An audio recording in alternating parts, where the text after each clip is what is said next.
In this episode, my guest is Sara Frazetta, granddaughter of Frank Frazetta, a leading figure in fantasy illustration. Following his death in 2010, Sara and her mother, Holly Frazetta, formed Frazetta Girls. Together, they license Frank Frazetta's artwork, sell various themed products with his images, and are preparing to open a museum of Frazetta's artwork. Sara, welcome to the Illustrator Studio. Thank you for having me.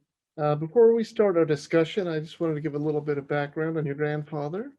One of the pioneers of modern fantasy illustration, Frank Frazetta began his career during the dwindling days of the pulp magazine. Though largely self taught, he began taking drawing classes at the Brooklyn Academy at just 8 years old. His first work was published in Tally Ho Comics when he was 16. In 1952, he began drawing Al Cap's popular comic strip Lil Abner, in addition to working on numerous comic book titles. Following the end of the golden age of illustration in the 1920s, a number of artists continued working for the next few decades. J. Allen St. John, as illustrator of Edgar Rice Burroughs' Tarzan and John Carter series, influenced a new generation, which included your grandfather, Jeff Jones, the brothers Hillebrand, and Boris Vallejo. These young artists began to lead the evolution of illustration away from traditional outlets like the newsstand into new arenas. The focus of many was on fantasy illustration and print, paperback book covers and magazines, on film posters and animation, role playing games, and eventually video games. Frazetta's illustration of Ringo Starr in Mad Magazine in 1964 drew a more mainstream audience to Frazetta's work, and movie studios began to hire him to paint film posters. This included promotional material for the movies What's New, Pussycat? From 1965, Mad Monster Party from 1967, and Clint Eastwood's The Gauntlet from 1977. However, his 1966 cover of the book Conan the Adventurer propelled him to stardom. In 1969, he painted the memorable cover of the debut issue of Vampirella.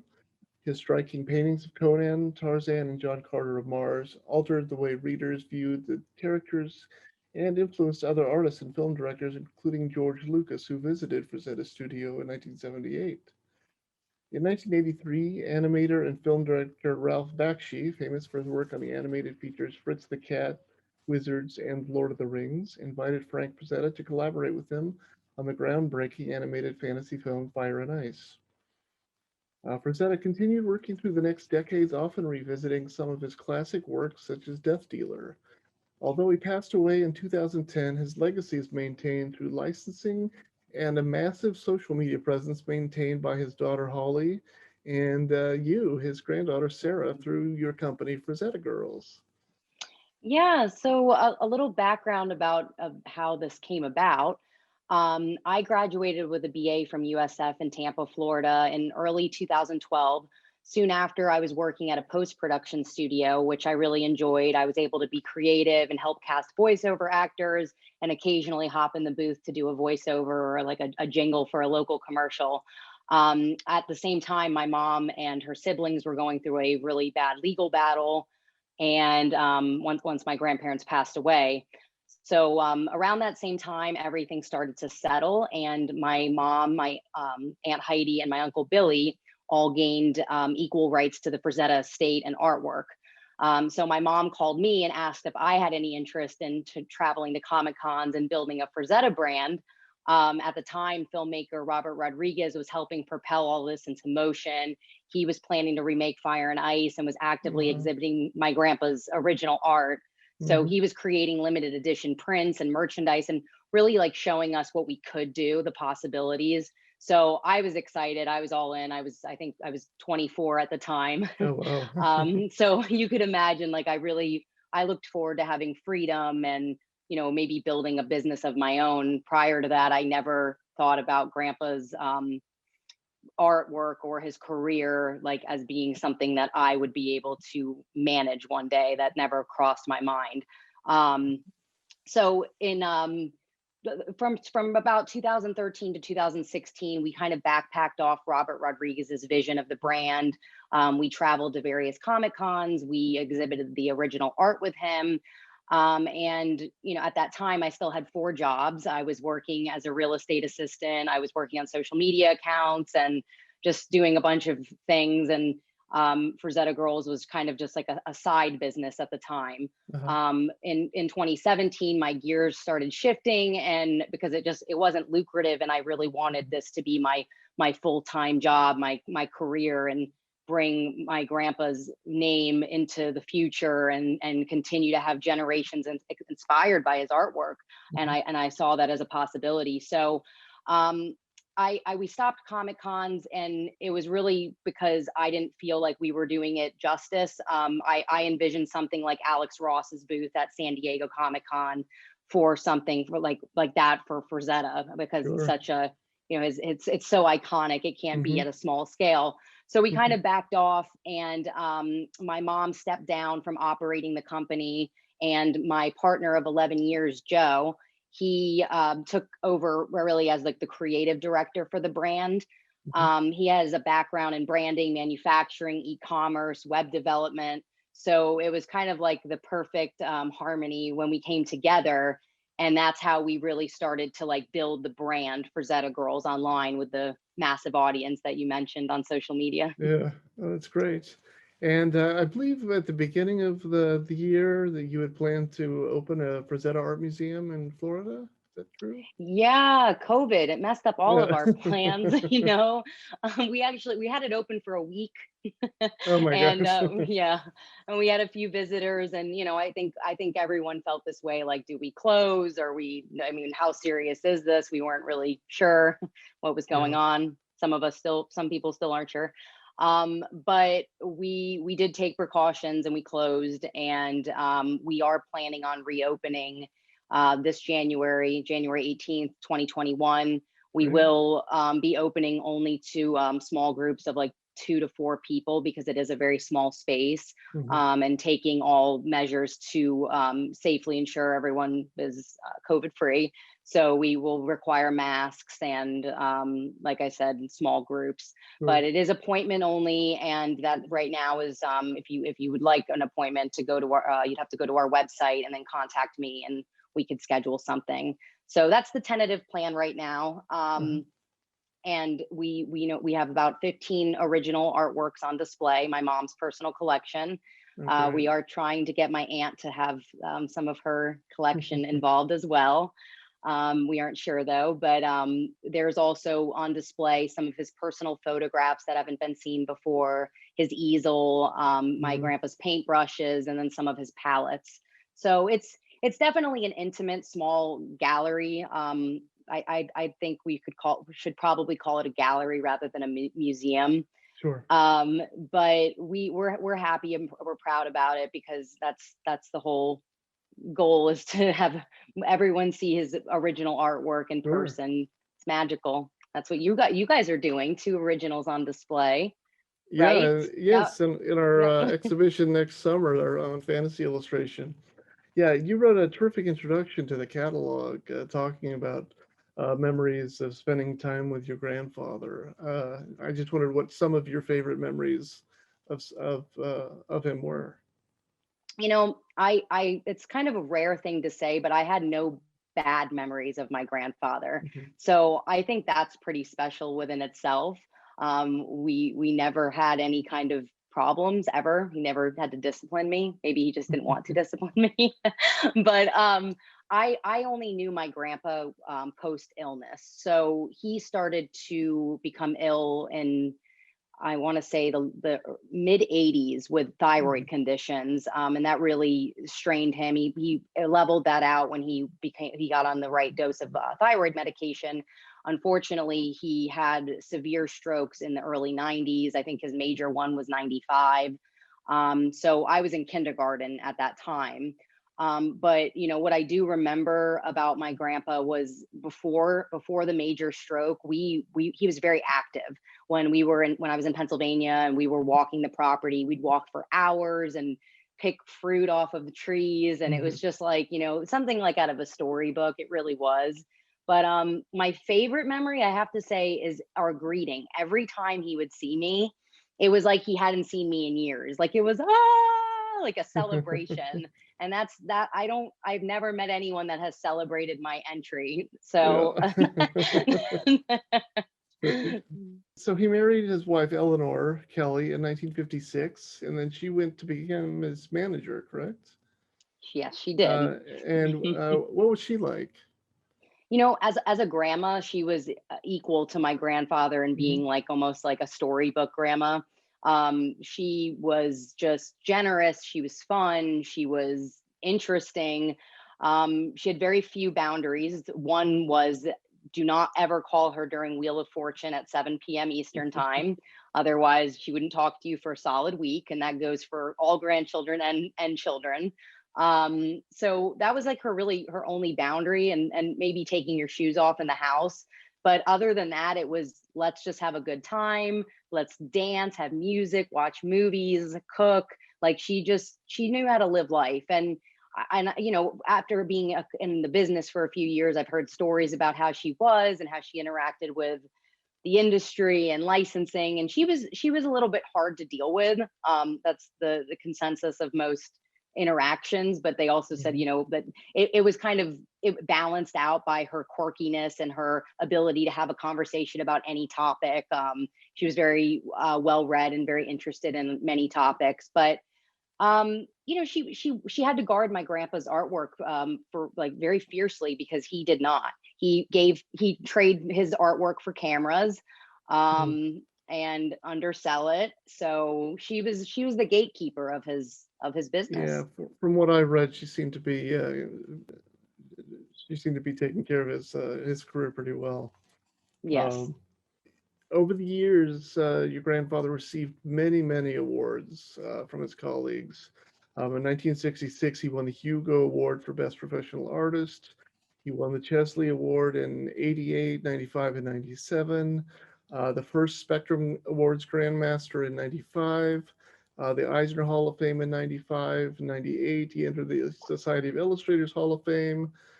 Jack Kirby Hall of Fame Lifetime Achievement Award in 99.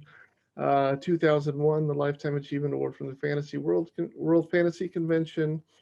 And in 2009, the U.S. Army installed a statue of his famous death dealer at Fort Hood, Texas, which was renamed Phantom Warrior for the Army's Phantom Corps, located at the base. With all these Yeah. awards and accolades, did he understand why his work was so popular with fans?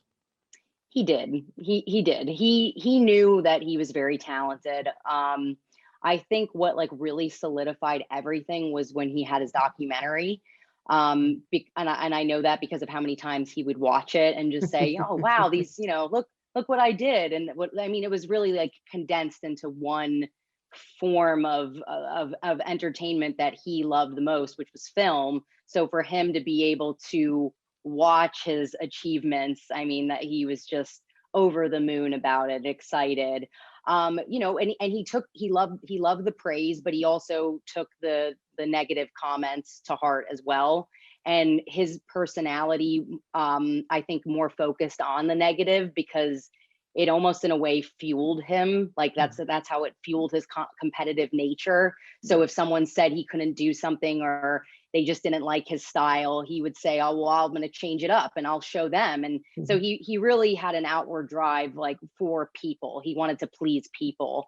So I don't want to say that he didn't enjoy his success. He did. He also enjoyed his achievements, but he was the type of person that would also more so dwell on the negatives. Like, could you believe someone said this about me? Or they didn't think my artwork was good. And so, but again, that's kind of like his personality. That's what Sure, fueled him to create and to be sure. better.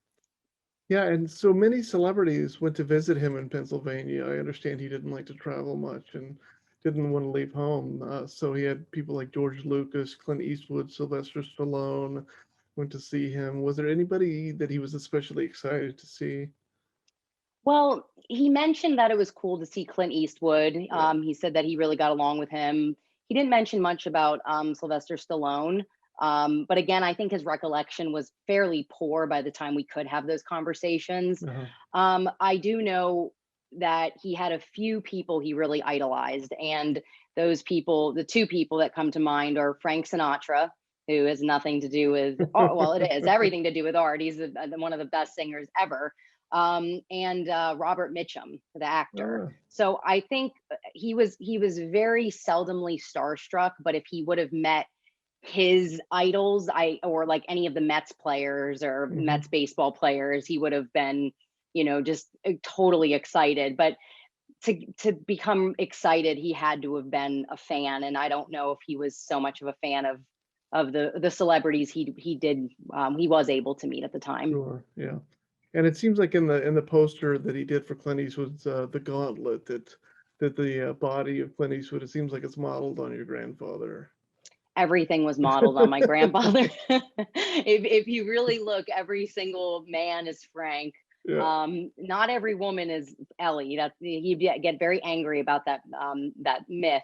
He'd say, "Why do y'all think it's Ellie?" But yeah. he did base a lot of them off of my grandma. But he also actually, in his early works, in his comic panels, he based a lot of his art off his sisters.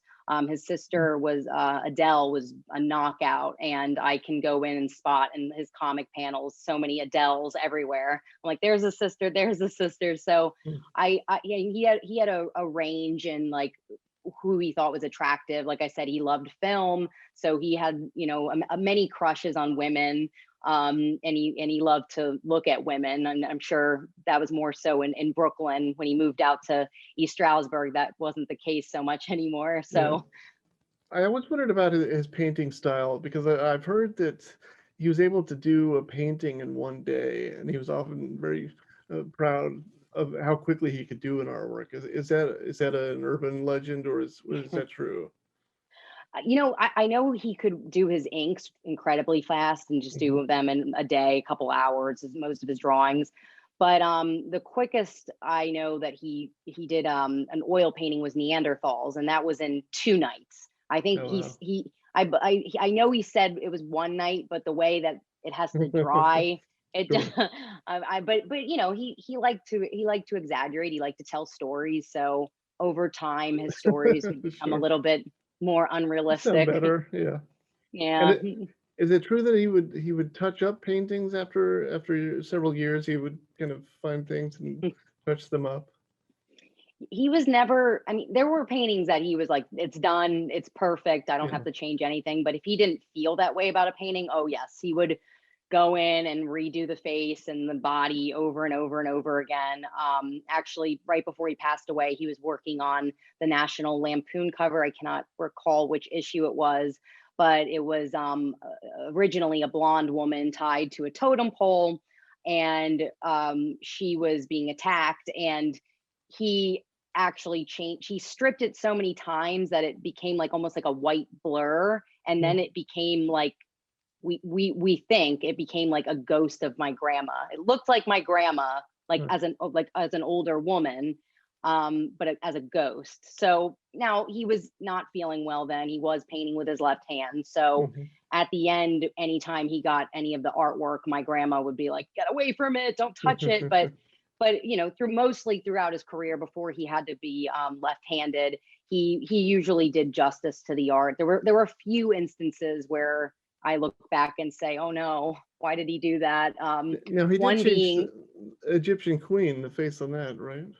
he did, and I think that change was necessary, Mhm. just for the sake of the painting itself. The original face was perfect because it was a cover for Creepy. So it Mhm. was she was afraid that the panther is coming at her. So it really emoted what it needed to. But when he Mhm. got it back, he wanted to hang it in his museum one day. He wanted her to have a softer, more beautiful face with like just a resting, which I think it goes into the narrative of just her being at ease with anything coming. So it's fantasy art. You can Sure.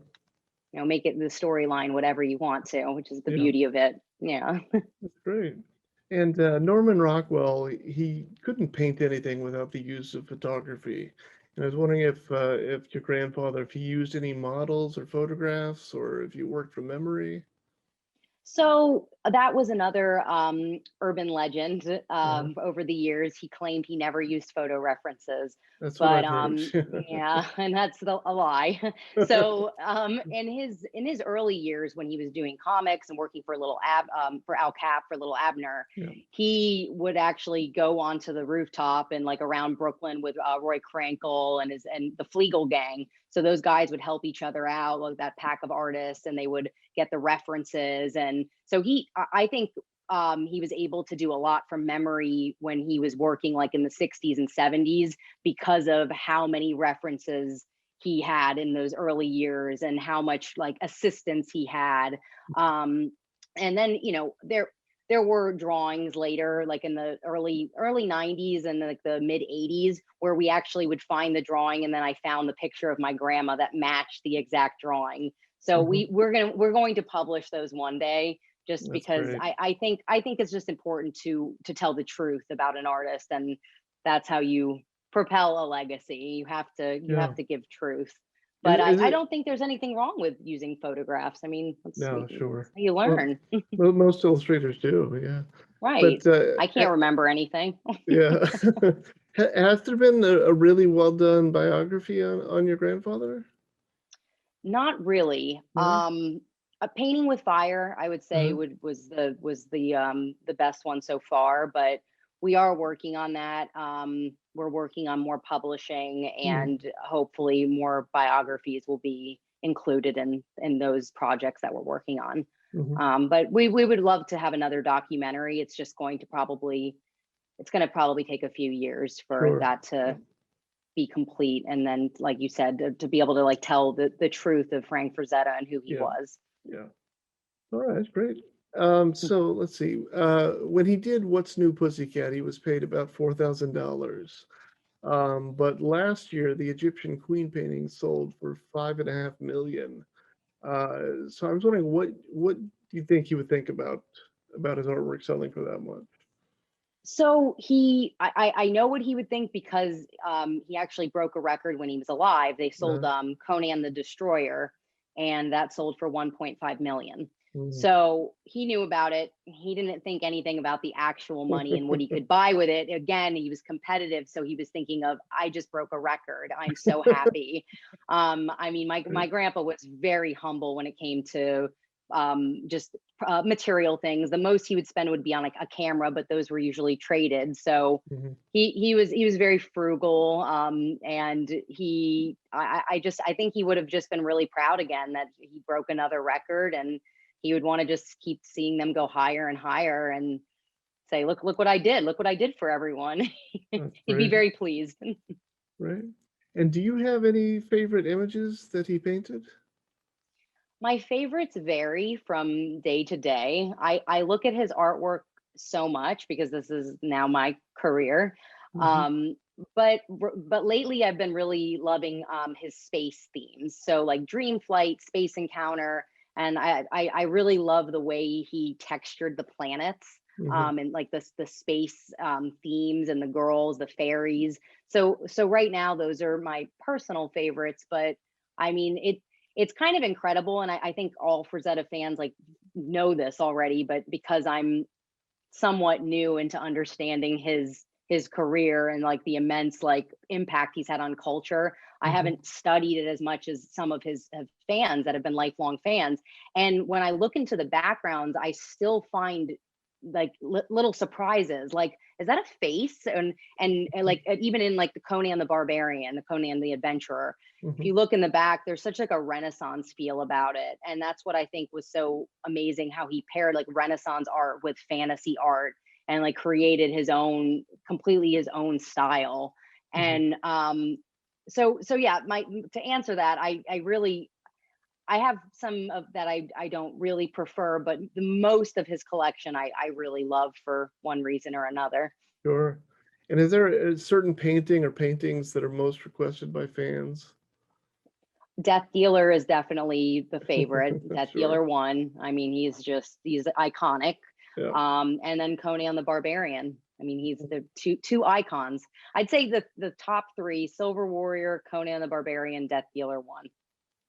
And I've seen a number of your own original artworks on social media. Oh, Um, geez. no, you do very well. Did you take formal art training, or is it just part of the Frazetta gene? So I never, this is embarrassing, Grandpa, but I didn't, I never did any art classes in high school. Uh-huh. The last art classes I did were probably like in elementary school, and I didn't think much about it. I was more into like people watching. Like I'm a people person. So I'm very into everybody else. So school, I was very distracted because, I'm just trying to learn about all these personalities. But I actually had a surgery in 2017, and I was forced to not move because of the surgery. Mm. Because I like my grandpa, a very active person. I was in the gym every day, weightlifting.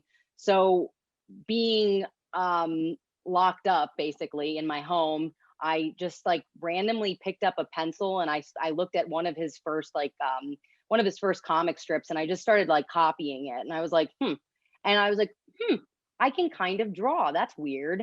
So then I started sharing it on Facebook, and I mean, I look back at my 2017 drawings and they're terrible, but I'm still to my like level of expectation of myself. I have a long way to go, and I still need some more training. I found a couple art classes online, so I'm learning hands right now, and it's terrible. But anatomy, like even my grandfather, after he was about 15 at the time, and he had jobs coming in, and Ralph Mayo, he was an art director at, I can't think of the company right now, but he was an art director, and he told my grandfather, he said, listen, you need to learn anatomy. So go home with this George Bridgman book and study. And he actually went through the whole book that night, he said. And he came back and he said to Ralph Mayo, I learned anatomy. And he's like, okay, you arrogant teenager, you have a long way to go. Yeah. but so I'm kind of at that same, like, I guess, level right now, is like with my when my grandpa was like 12. So Mhm. hopefully by the time I'm like 60 or 70, I can feel proud of the work Yeah. that I'm doing. Yeah. Great. And your grandfather was big into sports, right? Yes. He was asked to be, I guess, to join the major leagues, the New York Giants, the 1950s. Yeah, and it was a lot different then. They were like farm teams, and they had to travel, and I guess he had to go to Texas. So the pay was terrible. It wasn't like today. They had many teams, small Hmm. teams. I'm not well versed in sports, so I don't know Me what I'm neither. talking No. about, but okay. But um, I always wondered though, he is for such a great fantasy artist. Fantasy and sports don't really go hand in hand. So, how did you he know, reconcile the two? for him, and this, I found this interesting. It was in an early interview, and he talked about how he could actually, when he was working for Edgar Rice Burroughs and drawing Tarzan, he said that he could, in his mind, because he was so athletic, become Tarzan, and that's how he would then project it onto the canvas or the paper. Just from his own knowledge of movements and athleticism. So Mm. I think that honestly really helped him, because he was so aware of like his own body, that he could then bring that kind of movement and that energy into his art. But I mean, as for like sports, like that, anyone that ever met him knew that he would rather talk sports over anything. I mean, photography was close second, and then art was, if it was about his art, then he'd talk about it. But he really, like, he loved, his top three would be baseball, hockey, and golf. Mm. And he played baseball all his life until, of course, his illnesses, and he wasn't able to use his arm anymore. Um, and he was such a fan. He lived and breathed the Mets. They were, I think, pretty terrible when he was alive, so he was usually very angry about their games. Yeah. I do remember that. I think they're still terrible. But again, I don't know what I'm talking about with sports. That's fine. Neither do I. All right. Well, that's about all the time we have for today. I want to thank you for your time, Sarah. And on Oh, behalf of thank all you. fantasy and illustration fans, thanks to you and your mom for all you do to keep your grandfather's memory alive. Thank you. It's an honor to do so. And thank you for having me. All right, so please check out FrazettaGirls.com and our own websites, nrm.org and illustrationhistory.org, which hosts a growing repository of information with essays, resources, and biographies of many illustrators, including that of your grandfather, Frank Frazetta. Thank you so much. Thank you.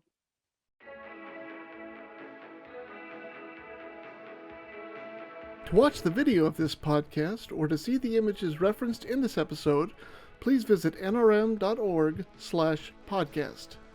New episodes from the Illustrator Studio are released every Monday. For questions or comments, please email us at podcast@nrm.org.